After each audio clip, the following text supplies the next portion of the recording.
night was still, save for the crackling of torches that cast long shadows across the secluded forest clearing. A canopy of stars overhead seemed almost to bear witness as Adam Weishaupt stood at the center of the gathering. His silhouette was stark, a figure of conviction framed by the flickering light. Before him were 4 men, cloaked in black, their faces half hidden by the deep hoods of their garments. Each man held a torch, their flames dancing as if in agreement with the words Weishaupt was about to speak. "We are here tonight," Weishaupt began, his voice low but unyielding, "to lay the foundation for something the world has never known. Liberation, not just from kings or clerics, but from the chains of ignorance itself." The men exchanged glances, some with furrowed brows and others with faint smirks, as if pondering the enormity of the claim. Weishaupt took a step closer, his presence magnetic, his eyes alight with an intensity that seemed to pierce the darkness around them. "Humanity," he continued, "has languished for far too long under the yoke of superstition and fear. We see truth, yet they cling to lies. They believe in fairy tales and gods, drawing meaning from stars and omens when reason offers them the tools to understand the world."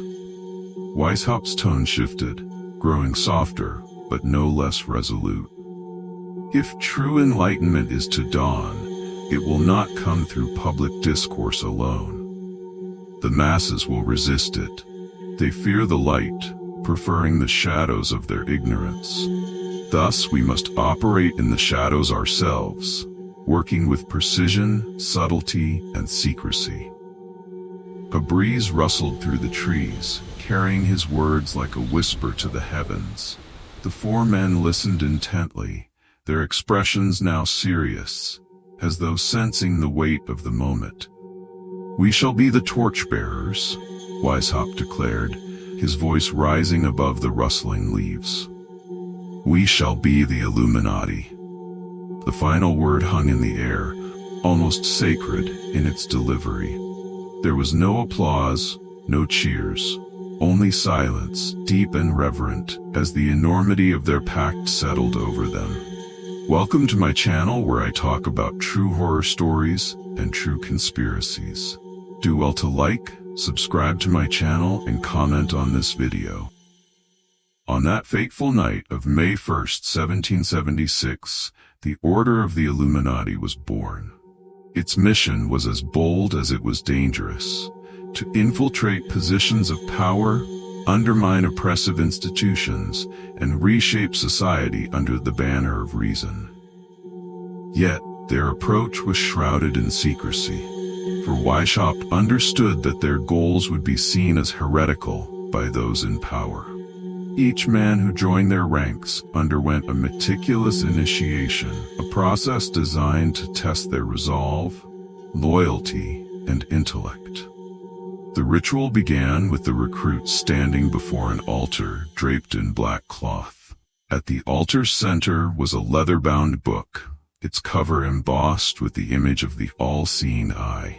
The eye's gaze seemed to penetrate the soul, promising not just knowledge, but also judgment.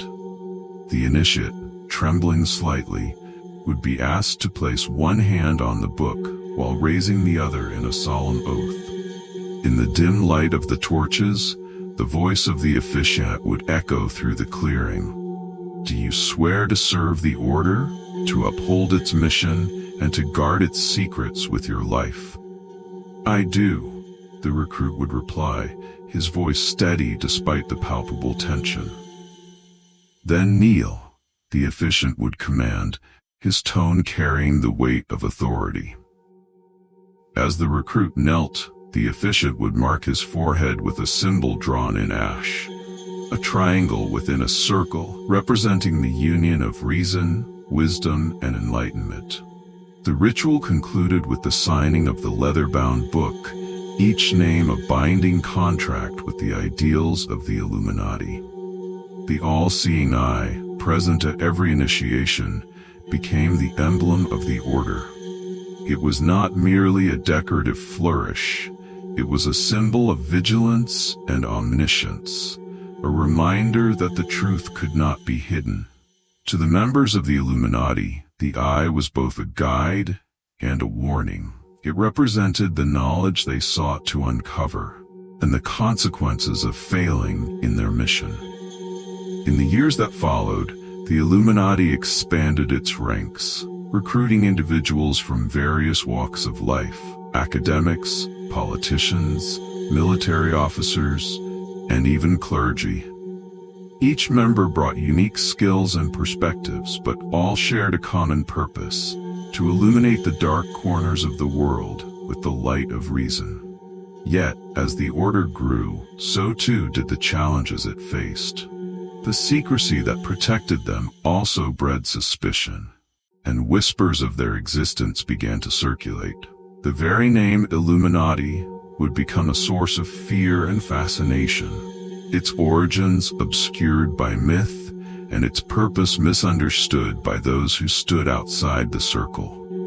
The Illuminati's growth during the early 1780s marked a pivotal period in its history, and at the center of this transformation was Baron Adolf von Knigge. A German writer, philosopher, and reformer, Knigge was a man of vision and pragmatism.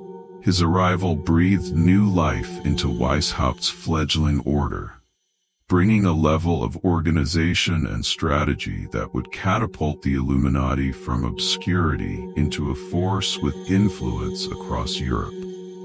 The arrival of Baron Adolf von Knigge. Born in 1752 into an aristocratic family in Bredenbeck, Germany, Adolf von Knigge was a man deeply influenced by Enlightenment ideals. Educated at the University of Göttingen, Knigge was a sharp thinker and an eloquent speaker. Though he had achieved fame through his writings on social etiquette, Knigge's ambitions extended far beyond societal norms. He envisioned a world reshaped by reason and justice. When Knigge encountered Adam Weishaupt's vision for the Illuminati, he immediately recognized its potential. However, Knigge also saw the limitations of the order's structure. Weishaupt's methods, though visionary, lacked the discipline and clarity necessary for a movement of such grand ambitions. The Illuminati, Knigge believed, needed a defined framework to thrive. Knigge and Weishaupt, despite their differences in temperament, formed a potent alliance. Knigge's charisma and diplomatic skills complemented Weishaupt's intellectual rigor, and together they redefined the Illuminati's inner workings. The hierarchy of initiation. One of Knigge's most enduring contributions was the creation of a formal hierarchy for the order. The structure was meticulously crafted to safeguard the Illuminati's secrets while ensuring its members were bound by unwavering loyalty. The hierarchy comprised three primary levels. 1. Novice, the entry-level stage, where recruits underwent careful vetting and were introduced to the basic principles of the Illuminati.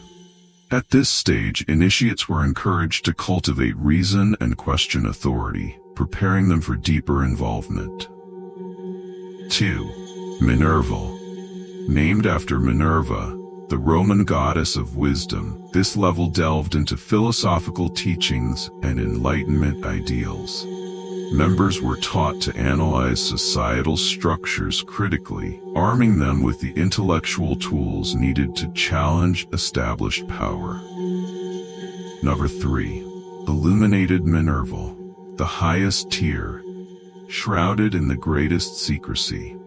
Members at this level were entrusted with the Order's long-term strategies and tasked with infiltrating positions of influence. They became the torchbearers of the Illuminati's ultimate mission, to undermine tyranny and ignorance from within. Knigge's hierarchical system not only enhanced the Order's functionality, but also fostered a sense of mystique. Each level carried with it a sense of progression, urging members to strive for greater knowledge and responsibility. The alliance with Freemasonry. Niga's influence extended beyond internal reforms. He saw an opportunity to accelerate the Illuminati's expansion by aligning with Freemasonry, a centuries-old fraternity known for its secret rituals and widespread presence. Freemasonry, with its lodges established across Europe, shared some philosophical commonalities with the Illuminati, particularly its emphasis on moral and ethical growth. Through Niga's efforts, the Illuminati began recruiting from Masonic lodges. These lodges, though secretive themselves, were more socially accepted and provided a ready-made network of potential allies.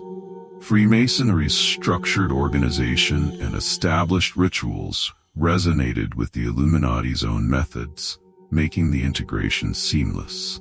By embedding themselves within Masonic lodges, the Illuminati gained access to influential individuals, academics, military officers, and even members of royalty. These recruits brought with them not only their expertise but also their connections, enabling the Illuminati to extend its reach into courts, universities, and military ranks. A period of rapid growth. By 1784, the Illuminati had grown exponentially, boasting thousands of members across Europe. The order's influence was felt in places of power, from the academic halls of Germany to the royal courts of France.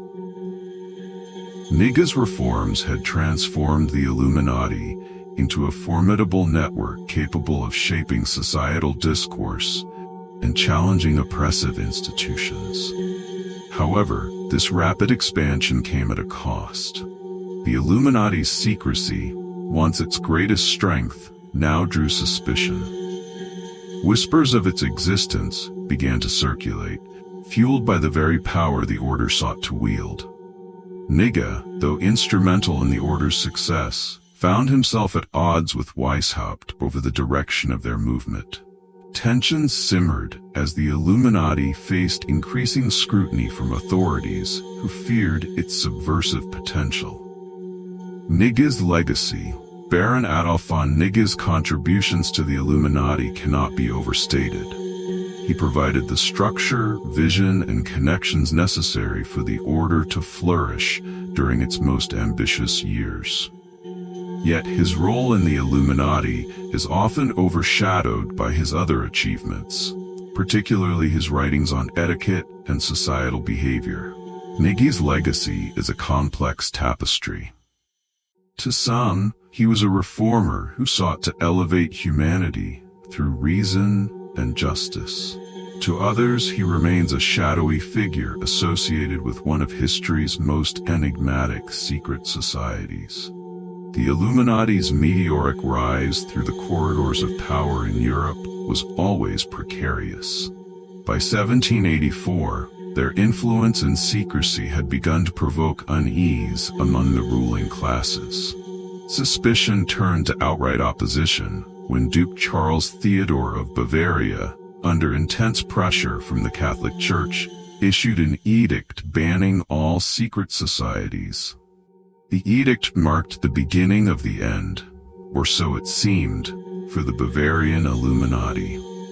The Edict of 1784, Duke Charles Theodore, a devout Catholic and staunch defender of the old order, saw secret societies as a direct threat to the Church and the monarchy.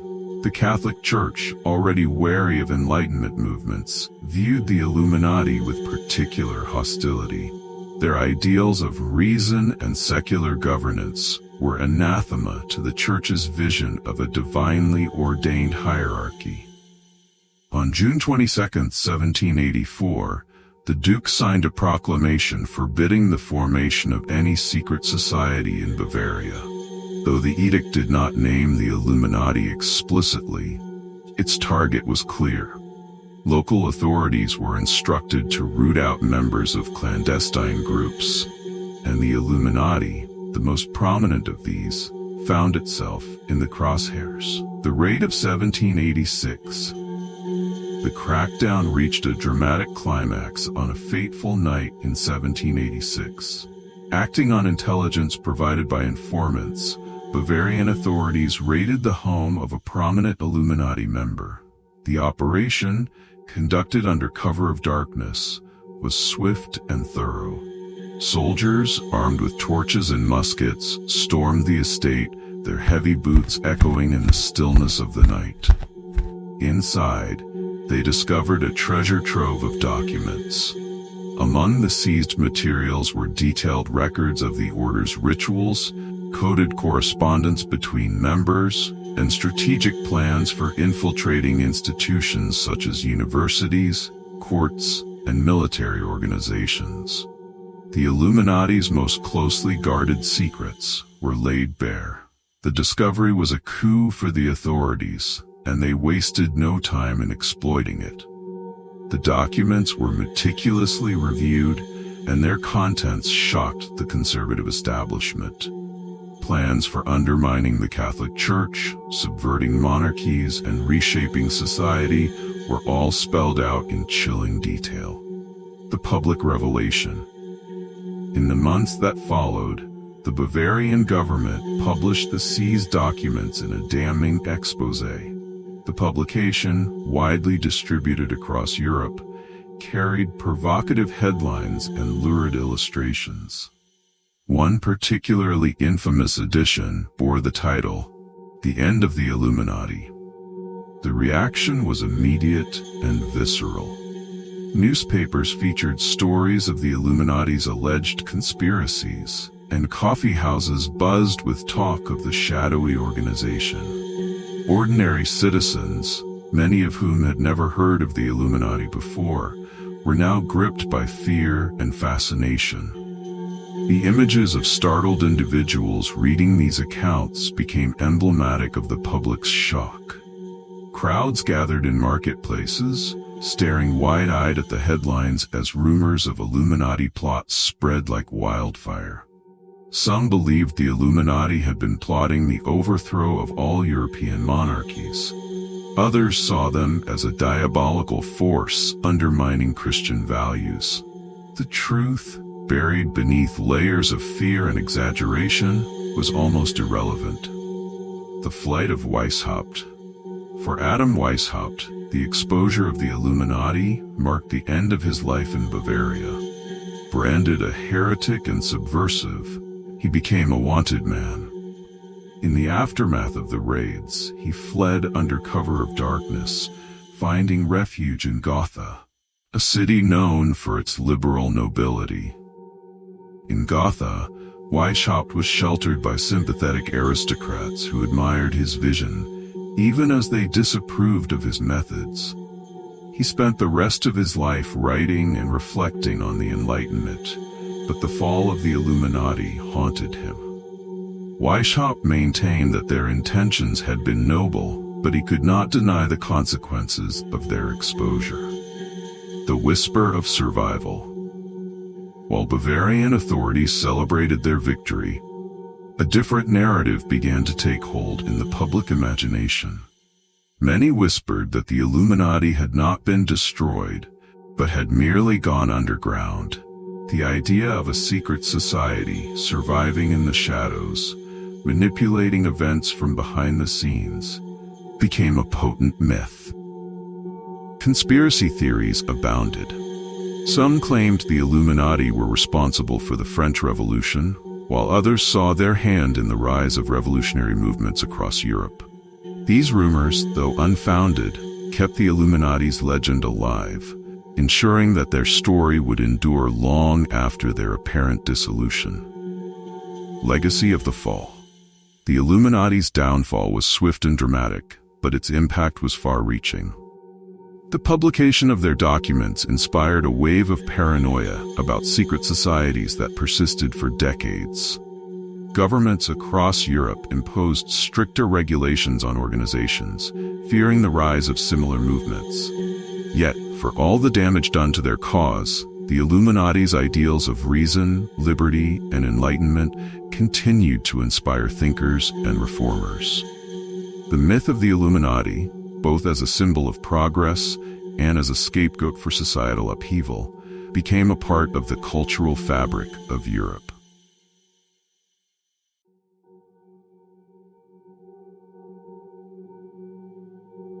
In 1789, the French Revolution erupted with a fury that shook the foundations of Europe. The streets of Paris became theaters of chaos and hope, where peasants and intellectuals alike cried out for liberty, equality, and fraternity. To many, this upheaval was a natural culmination of Enlightenment ideals. But to others, it bore the unmistakable fingerprints of a darker force, the Illuminati, the revolutionary storm. The French Revolution was an explosion of pent-up grievances.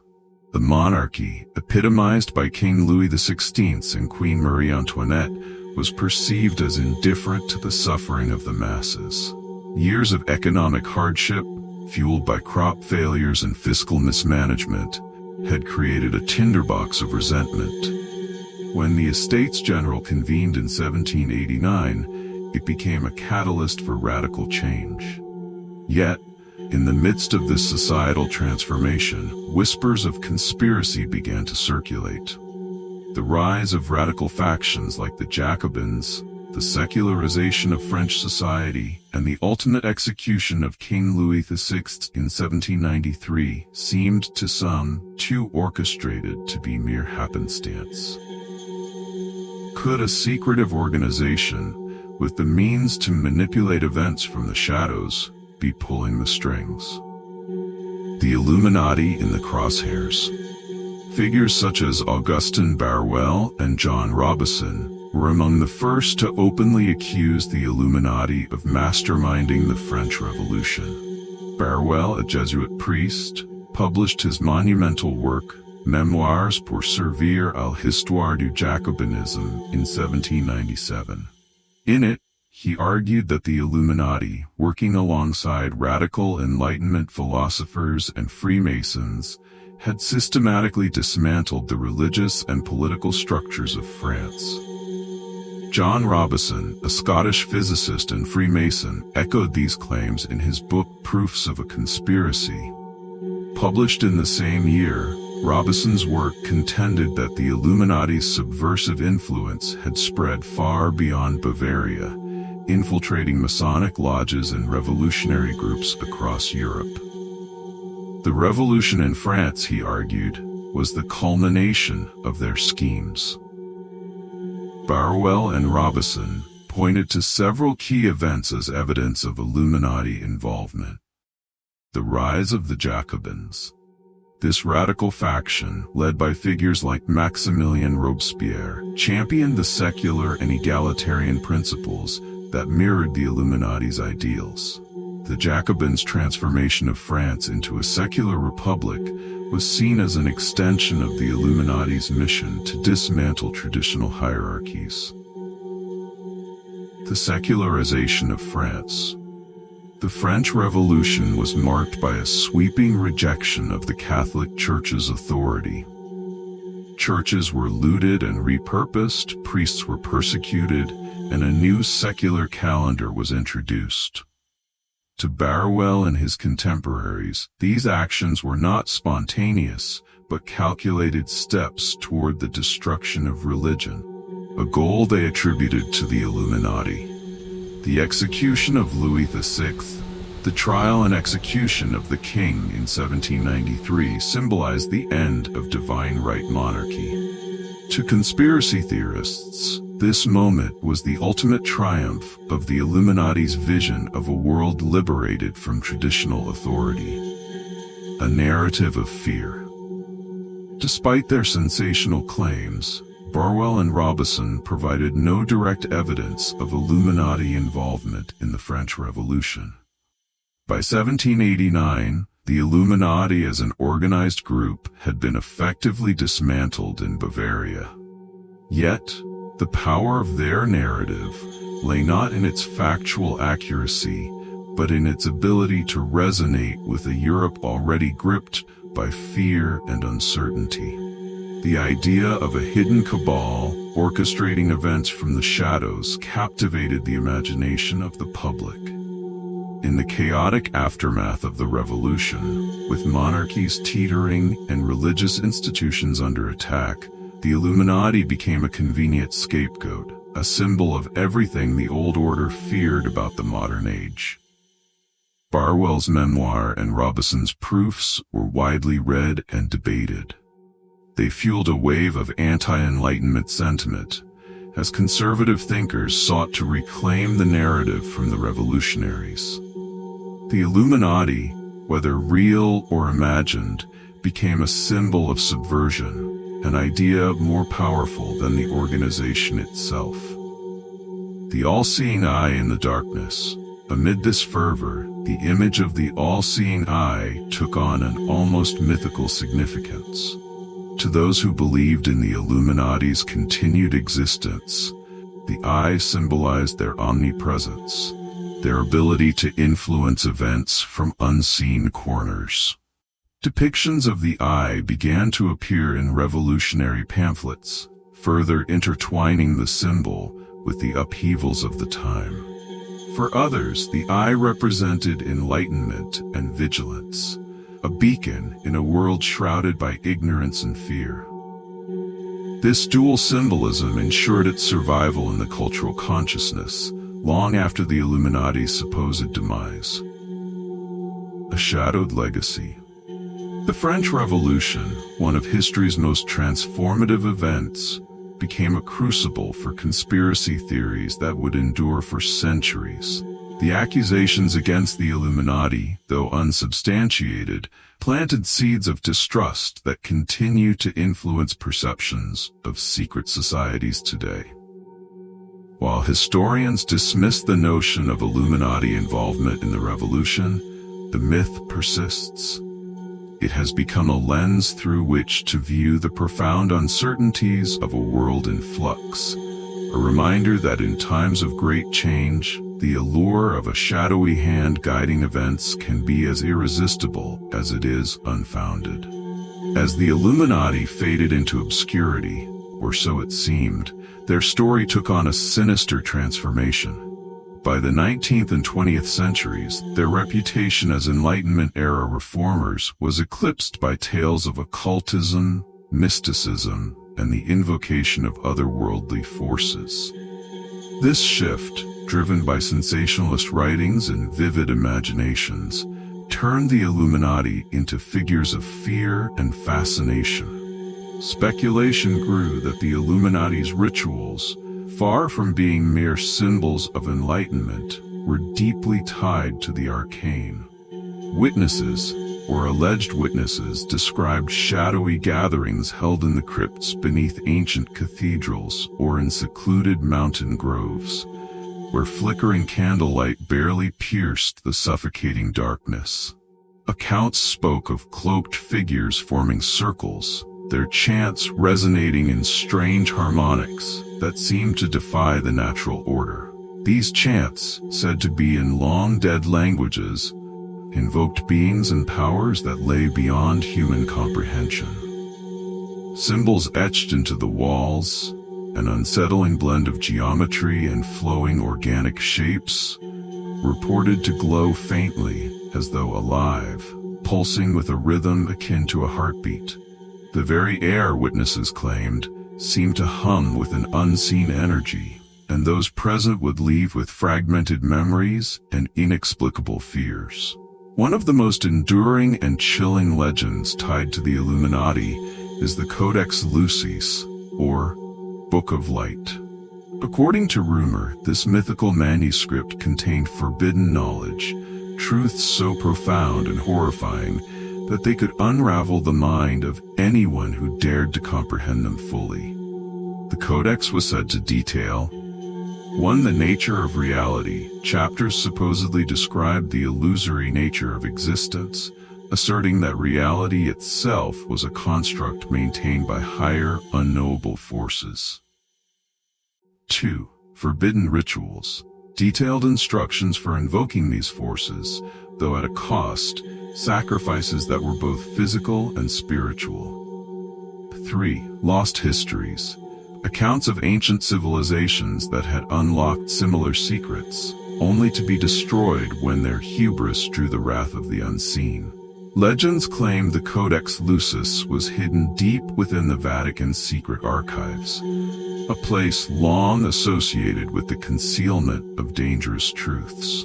Guarded by layers of traps, mystical wards, and the vigilant eyes of the Holy See, the book has never been confirmed to exist. Yet the whispers persist, fueling speculation about what the Vatican might be hiding from the world. The transformation of myth. This shift in the Illuminati's narrative, from rational philosophers to occult practitioners, reflects the fears of changing times. In an age when science and reason began to dominate, the idea of a secret group wielding ancient, supernatural powers offered a compelling counterpoint. It became a way to explain the inexplicable, a story of shadows lurking behind the bright lights of progress. By the dawn of the 20th century, the Illuminati had transcended its historical roots, evolving into one of the most enduring and expansive conspiracy theories of modern times.